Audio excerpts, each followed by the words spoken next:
Hello दोस्तों, welcome to English classes channel. दोस्तों, हम आ गए हैं चैप्टर 8 के पार्ट 2 में। पार्ट 1 में हम लोगों ने आइज से रिलेटेड कुछ डॉक्टर्स के नाम पढ़े थे।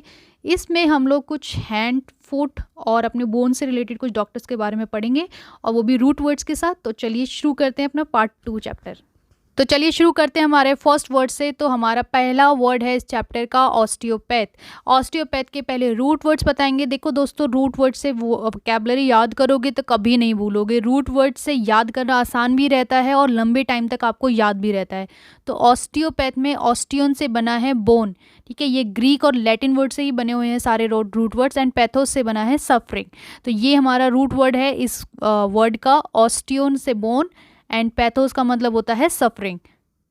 सो ऑस्टियोपैथ का मतलब क्या है? A person who treats painful और disease condition by pressing and moving parts of the patient body, ठीक है। ये डॉक्टर ऐसा डॉक्टर है, अगर आपकी बोन्स में कहीं भी कोई प्रॉब्लम होगी तो ये आपको स्ट्रेचिंग कराएगा, मसाज कराएगा, मस्कुलोस्केलेटल सिस्टम को ठीक करता है, मूव कराता है उसको। ये सारा काम ऑस्टियोपैथ डॉक्टर का होता है। इस प्रोसीजर में अब मैनुअल ट्रीटमेंट किया जाता है, मतलब हाथ से वो बंदा रिड्यूस आपके पेन को रिड्यूस करेगा, आपकी फिजिकल मोबिलिटी को इंक्रीज करेगा, ब्लड सर्कुलेशन को इम्प्रूव करता है। ये सारे काम होते हैं ऑस्टियोपैथ डॉक्टर के। सो अगर आपके बोन्स में कहीं भी कोई प्रॉब्लम है, आपके इस पूरे शरीर में कहीं भी पेन हो रहा है, तो आप दिखाने के लिए किसके पास जाओगे? ऑस्टियोपैथ के पास जाओगे। वो आपके सारी प्रॉब्लम जो भी होगी, बोन्स एंड मसल्स की प्रॉब्लम, उनको ठीक करेगा। इसीलिए इसका जो रूट वर्ड है उसमें लिखा हुआ है बोन सफरिंग। आपकी बोन्स की सफरिंग को दूर करता है ऑस्टियोपैथ। ओके, अब सेकेंड वर्ड है मेरा इसी सीरीज का, वो है कीरोपोडिस्ट। कीरोपोडिस्ट के भी रूट वर्ड्स हम देखते हैं। इसमें हमारा कीरो का मतलब होता है हैंड, ओके, एंड यहाँ पर पॉडी का मतलब जो है वो है हमारा पेडोस से बना है वर्ड फुट, और आईएसटी जिसके पीछे होता है वो होता है एक्सपर्ट। पोडोज और कीरो बहुत ही इंपॉर्टेंट है, ये आगे भी बहुत सारे वर्ड्स में आने वाले हैं। सो हैंड, पॉड का मतलब यहाँ पर फुट, और आईएसटी का मतलब एक्सपर्ट हो गया, ठीक है। सो ये क्या हो गया? ये डॉक्टर पहले के टाइम पर ये वर्ड यूज़ किया जाता था, तो ये हैंड और फुट का डॉक्टर होता था। सो कीरोपोडिस्ट वो हेल्थ केयर प्रोफेशनल्स हैं जो आपके डायग्नोज करते हैं, कंडीशंस ट्रीट करते हैं, आपके फीट से रिलेटेड जो भी प्रॉब्लम्स होंगी उनको ठीक करते हैं, ठीक है। A person who treats feet and their elements is known as कीरोपोडिस्ट।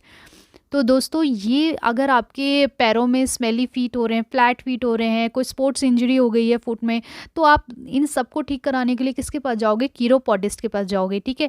लेकिन अब ये जो टर्म है कीरोपोडिस्ट, अब ये थोड़ी सी ऑब्सक्योर हो गई है। अब इसकी जगह हम नई टर्म यूज़ करते हैं, वो है हमारी पॉडिट्रिस्ट, ठीक है। ये टर्म आज के टाइम पर यूज़ होती है। कीरोपोडिस्ट जो है वो काफ़ी टाइम पहले ये ऑब्सोलीट हो चुका है वर्ड। 1993 में इस वर्ड को ख़त्म कर दिया है, और इसकी जगह सिनोनिम के तौर पर अब पॉडिट्रिस्ट यूज़ होता है वर्ड। सो आप दोनों में से कोई भी वर्ड यूज़ कर सकते हो, मतलब दोनों का एक ही है, लेकिन एक टर्म जो है वो ऑब्सक्योर हो चुकी है और नाउ डेज पॉडिट्रिस्ट यूज किया जाता है।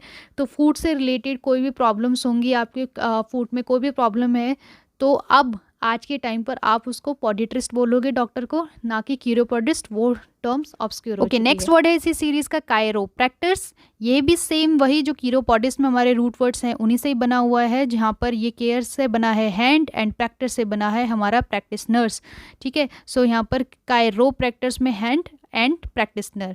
सो ये जो डॉक्टर है chiropractors, these are health care professionals होते हैं जो कि हमारे न्यूरोमस्कुलर डिसऑर्डर्स को ठीक करते हैं, मैनुअली ठीक करते हैं, ठीक है।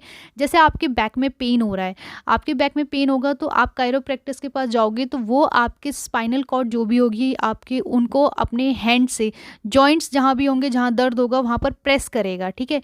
सो कायरोप्रैक्टर्स सारा जो काम है वो मैनुअली करते हैं। जहाँ पर आपकी बोन्स कनेक्टेड हैं, वो ज़्यादातर उन जॉइंट्स को प्रेस करने का काम करते हैं, जिससे कि वो आपके स्पाइनल कॉर्ड से रिलेटेड या नर्वस सिस्टम से रिलेटेड जितनी भी प्रॉब्लम्स हैं उनको ठीक कर सकें।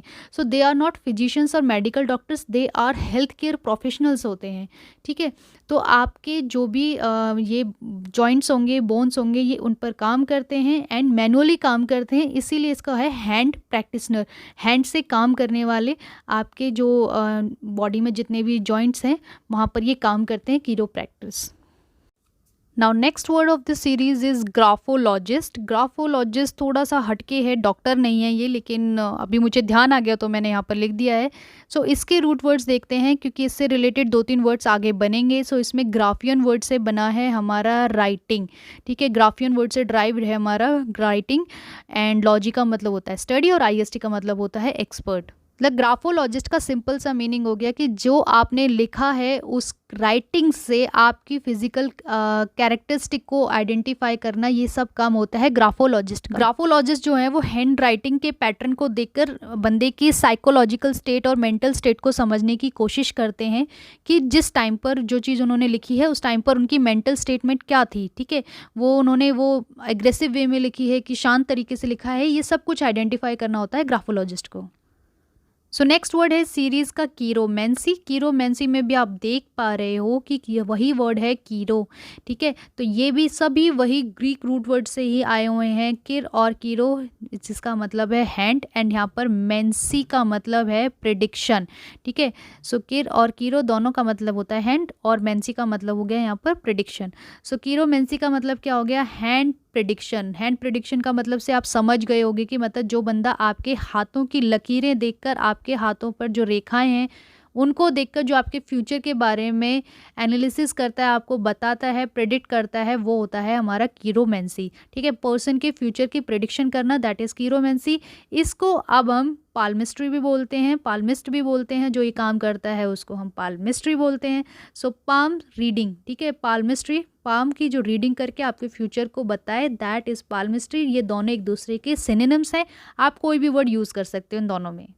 अब कुछ आते हैं मिसलेनियस वर्ड्स जो कि इसी चैप्टर से थोड़े बहुत कनेक्टेड हैं, तो वो भी मैं इसी में इंक्लूड कर रही हूँ। जैसे कि ऑक्टोपस।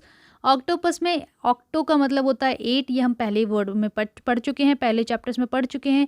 और यहाँ पर ऑक्टो का मतलब 8 हो गया। और जो पस है ये हमारा पस और पॉड, ये दोनों वर्ड जो हैं वो जिनका मतलब है फूड, ठीक है। ये root words Greek root word से ही हैं, पस और पोडोस दोनों का मतलब होता है फूड, ठीक है। सो ऑक्टोपस क्या हो गया, 8 फूट क्रिएचर, जिसके 8 पैर होते हैं, वो क्रिएचर उसको हम बोलते हैं ऑक्टोपस, जो कि हमारा ज़्यादातर समुद्र में पाया जाता है। तो ये मिसलेनियस वर्ड्स हैं, इसलिए मैं इनको कवर करा रही हूँ, ऑक्टोपस। नेक्स्ट इज ट्राईपॉड, क्योंकि इन सब में पॉड आ रहा है, ये फुट से रिलेटेड है, इसलिए मैंने यहाँ पर इनको इंक्लूड किया है। सो ट्राई का मतलब 3 एंड पॉड का मतलब फुट, जो 3 पैरों पर खड़ा हो सके उसको हम बोलते हैं ट्राईपॉड। जैसे ट्राईपॉड होता है हमारे कैमरे के लिए या फ़ोन के लिए, जिस पर हम रखकर अपनी वीडियो रिकॉर्डिंग करते हैं, उसको हम बोलते हैं ट्राईपॉड। सो इसी तरीके से फूड से रिलेटेड नेक्स्ट वर्ड है हमारा पॉडियम। तो आप देख पा रहे हो कि इन सब में कुछ ना कुछ फूड से रिलेटेड वर्ड आ रहा है, तो इसी वजह से मैंने ये वो सारे इंक्लूड किए हैं वर्ड। सो पॉडियम का मतलब यहाँ पर कुछ फूड से रिलेटेड है। तो ये एक प्लेटफॉर्म होता है जिसके ऊपर खड़े होकर, जिसके ऊपर फुट रखकर आप कुछ स्पीच देते हो, ठीक है। ज़्यादातर पॉलिटिशियंस वगैरह के लिए यूज़ किया जाता है, पॉडियम रखा जाता है और उन पर खड़े होकर वो स्पीच देते हैं, तो वो होता है हमारा पॉडियम, जिस पर खड़े होकर आप स्पीच दे रहे हो, ठीक है। तो दोस्तों ये थे हमारे सारे फूट, हैंड और बोन से रिलेटेड वर्ड्स इस सीरीज़ के। तो ये चैप्टर यहाँ पर ख़त्म होता है। अगर आपको वीडियो अच्छी लगी हो तो प्लीज़ चैनल को सब्सक्राइब ज़रूर कीजिए। Thank you so much for watching.